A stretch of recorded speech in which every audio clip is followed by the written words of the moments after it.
One of the most famous yeshivot in the world today is in Bnei Brak, and it's called the Panovich Yeshiva. The Panovich Yeshiva has over 1,000 students on a very, very high level.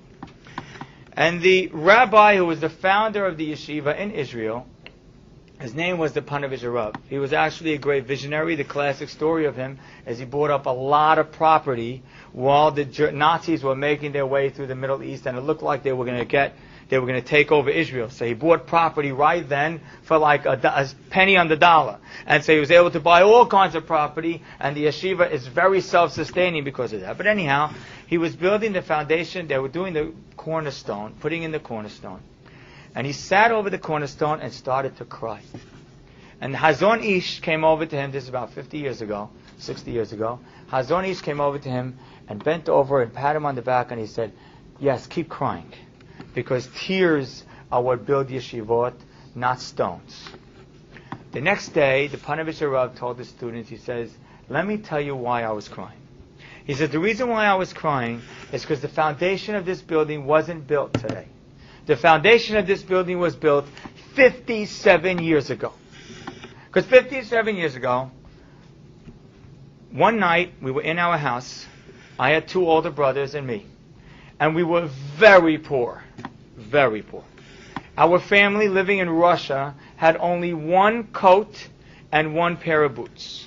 Well, that night was an insane snowstorm. And we knew that we only had one coat and one pair of boots. So my mother went to the kids and said, we only have one coat and one pair of boots. Who thinks that they should go to yeshiva tomorrow? So my oldest brother was 11, says, I have to go to yeshiva tomorrow because my rabbi is teaching a new Tosafot. So my mother said, okay, you're in the raffle. My next brother, 9-year-old brother, says, I have to go to yeshiva tomorrow because my rabbi is teaching a new Gemara. My mother says, okay, you're in the raffle. Then I raised my hand and I said, my rabbi is teaching a new Mishnah. I have to go to yeshiva tomorrow. So my mother said, okay, you're in the raffle. You're in the raffle to get the coat and the boots to walk to yeshiva in this really, really high and freezing cold snow. Well, the next morning, early in the morning, my mother woke up my 11-year-old brother and said, let's go, we're going to yeshiva. So my brother said, you mean I won the raffle? She says, no, you didn't win, I won. Here's what we're going to do. She put her son on her back. She put the boots on her own feet. Put the coat over both of them and walked them to the yeshiva, half hour away. Walked into the yeshiva and came back. Then she woke up my second brother. Her second brother says, oh, did I win the raffle? She says, no, I won. She puts the boots again on her feet. Puts the coat over both of them, walks to the yeshiva and drops him off and comes back. And then she wakes me up. Ma, did I win the raffle? No, I won. And she does the same thing to me.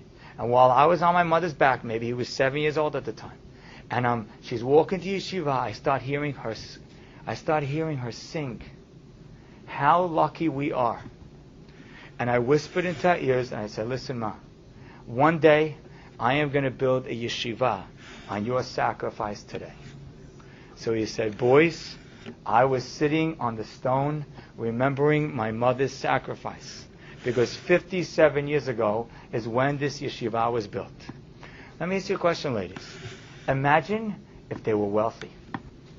Imagine if he never had that story.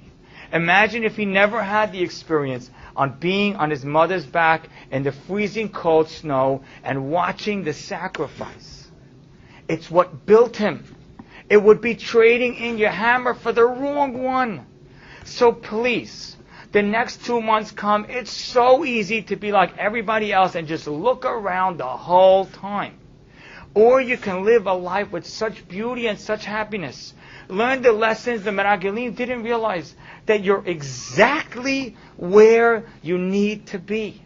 Exactly.